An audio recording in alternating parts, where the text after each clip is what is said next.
प्रभु जी अरे कहे रामनाथ नदान सुनियो हमारो पुकार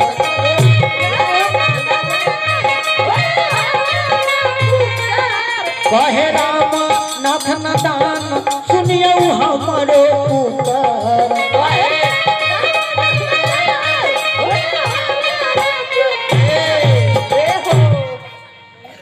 और का आ सबके रखी लियो जितना जना यहाँ आयल वाले ना रौरा सब पर एक नजर ताक ली अरे सबके रखी लियो अरे सबके रखी लियो अपने सरानिया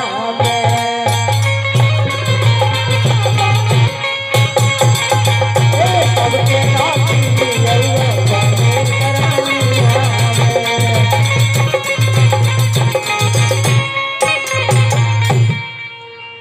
चलिए अब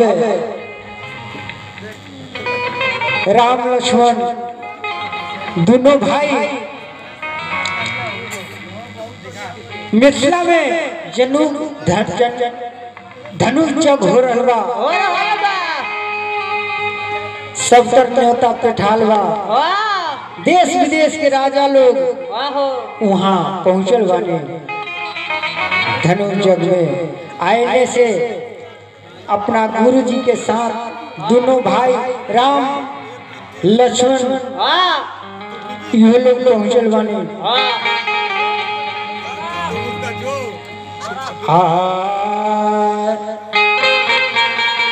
अपना गुरु जी के साथ में देखिए दोनों भाई राम लक्ष्मण कैसे मिथिला नगर में चलते अब धीरे धीरे चला हाँ इनका माथा दुखाई है हाँ दोनों भाई जोरे जोरे चलिए हाँ घूमी हम आगे आगे गुरु चले आरे पीछे दोनों भैया हो निमान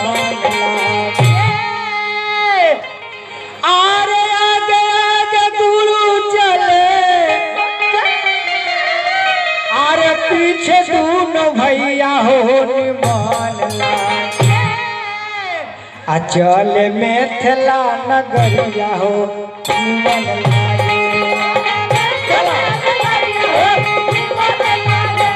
चल मिथिला नगरिया हो निमान लागे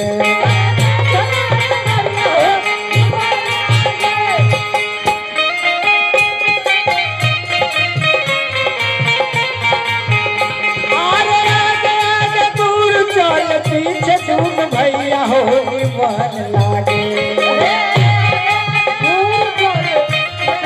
भैया हो आरे आगे आगे दूर चल पीछे तुम भैया हो निमान लागे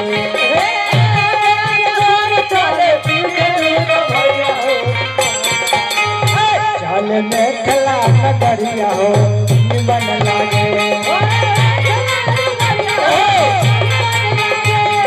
मिथिला नगरिया हो निमन लागे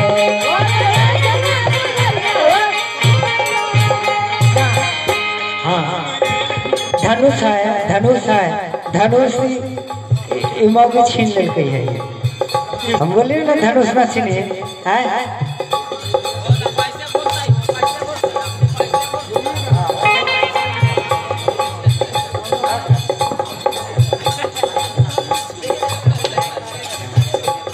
बोले धनुष किने ला पैसा ला धनुष ना है 10 रुपया देती ना धनुष किने ला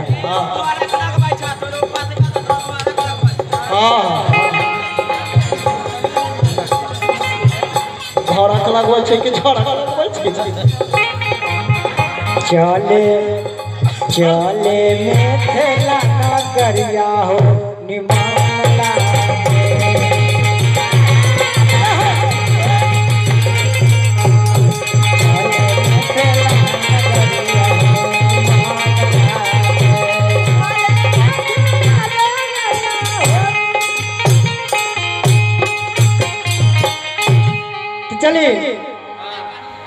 राम लक्ष्मण दोनों भाई मिथिला नगर में पहुंच गए बानी अपना गुरुजी के साथ में। मिथिला नगर में जाके सुंदर जगह देख के वहाँ आसन लगा के बैठ जाता नहीं। गुरुजी तो है नहीं खे ना। गुरुजी कहाँ गए? घूमने गए? हाँ पहले हटावा ना उनका। इन्हें आ जाए।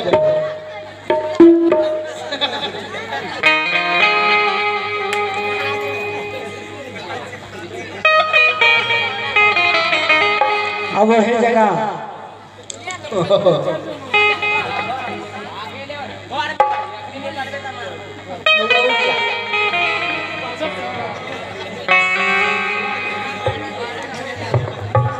देखिए जब सुबह होता तब अपना गुरुजी के आदेश पाके राम लक्ष्मण दोनों भाई राजा जनक जी के फुलवारी में चलता फूल खातिर।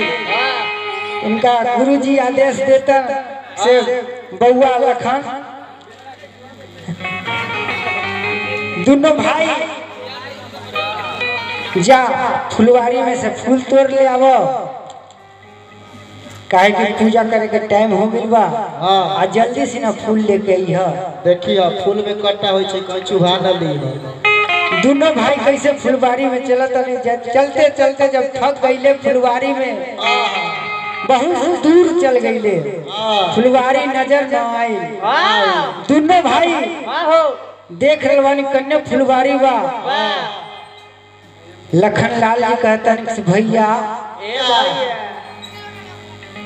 गमक आ रहल बा, फूल के सुगंध तो बहुत अच्छा आ रहल बा, लेकिन फुलवारी हमरा लौकत नहीं खे अभी तक ले। देखी भाव कैसे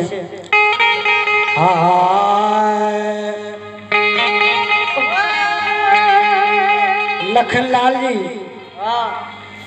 अपना भाई रामचंद्र से पूछत भैया अरे फुलवरिया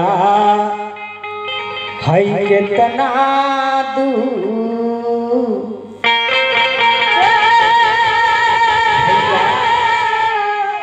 अरे फुलवरिया है कितना दूर, गमक याद देला के।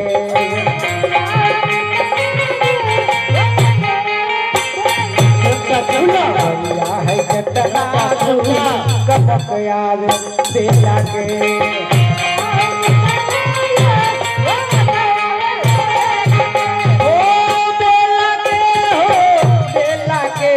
चमेला के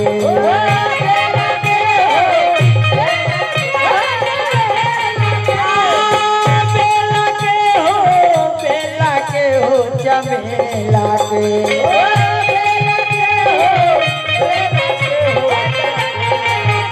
फुलवरिया बकत ना दूर, गमक आवे बेला के।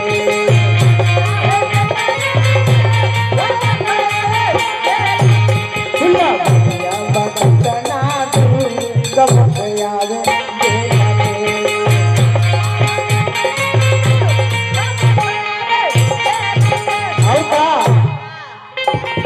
ओही फुलवरिया में काका फूलत है,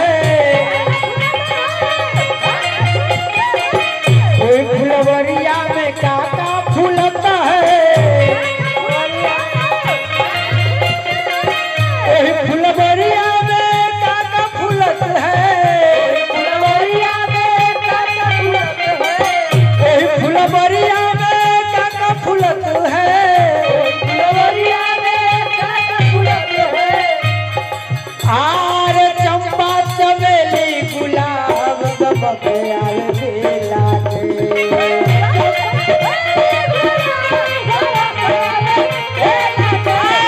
चंपा चमेली गुलाब गमक आवे बेला के।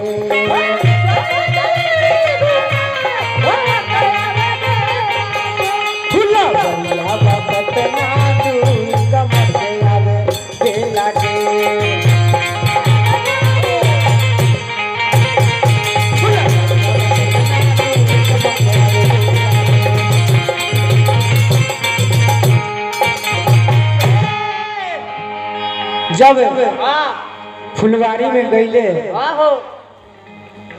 चलत चलत जब फुलवारी में पहुँचले, जब गेट पर गईले फुलवारी के गेट पर, तो देखी मालिन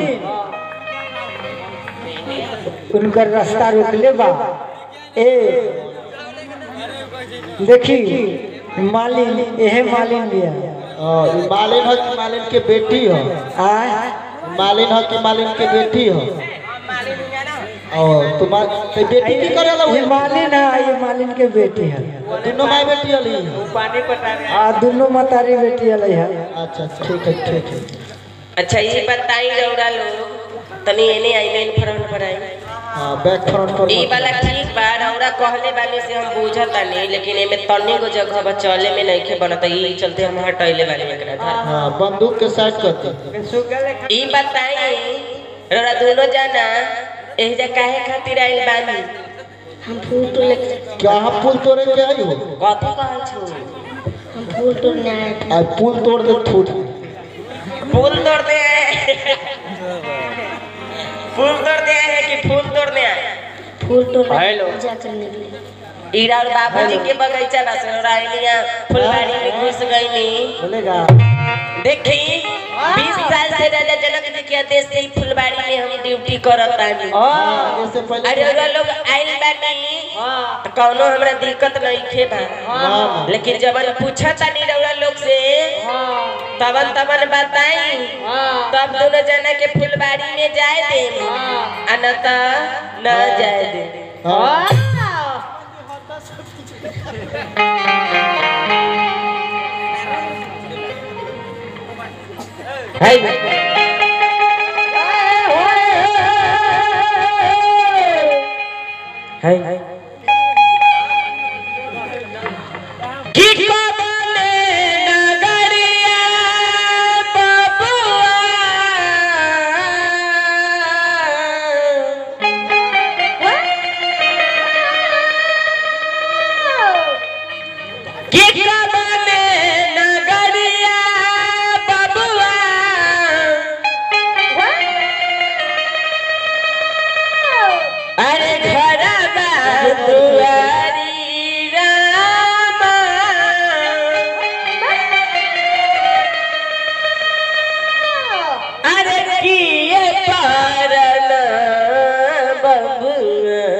कि पिताजी के नाम रामा किए परन बबुआ, पिताजी के नाम रामा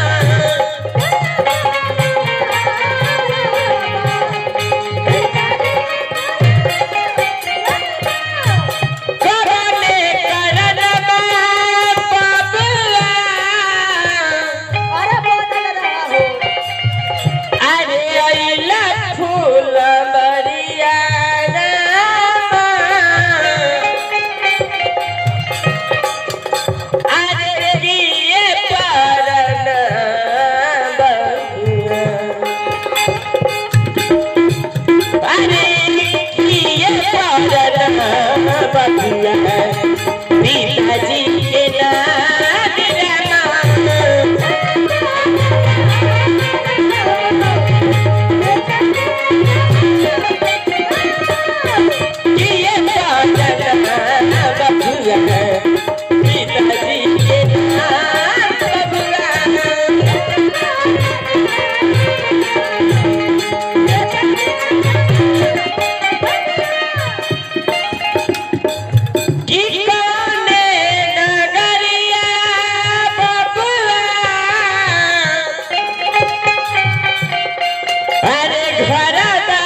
बताई से रौरा के नाम का बा?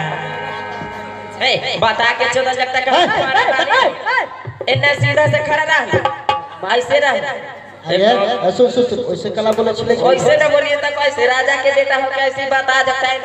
वैसे बोला बात मत बोल। ई बताई रौरा के नाम का बा? राम आय राम अच्छा ठीक बा, रौरा इने हट। हां रौरा पीछे काला भागत नहीं आगे रौरा ऐसे रौरा रिलेशन में लागी रौरा के ताई मछली जगता तार के छोड़ा। ई बताई से रौरा के नाम का बा? लखन बाप रे लखन का। अच्छा ई बताई एहिजा काहे खातिर आइल बानी दोनों जाना?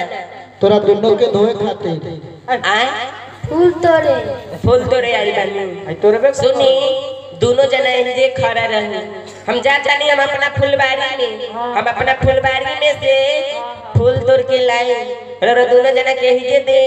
एहिजे से रौरा दोनों जना के घूरे के बा, फुलबाड़ी के अंदर नइखे जाए के बा। सुनी ई बताई रौरा जैसी घुसनी ह तो कुछो देखले बानी कि ना?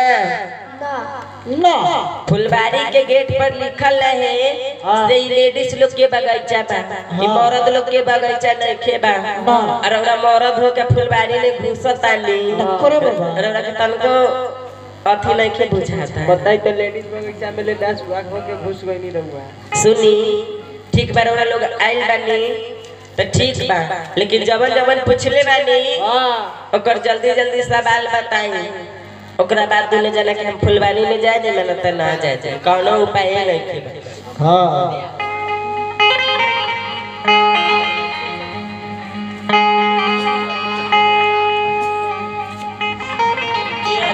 का भाई पूछ लेला इनका से समाचार। पूछ लेने वाली सही सही हाल बताइए तो जाए दे ना। हाँ अन्ना बताते तो तू की कले भी घुमाए जबरदस्ती घुस जा फुलवारी में। हां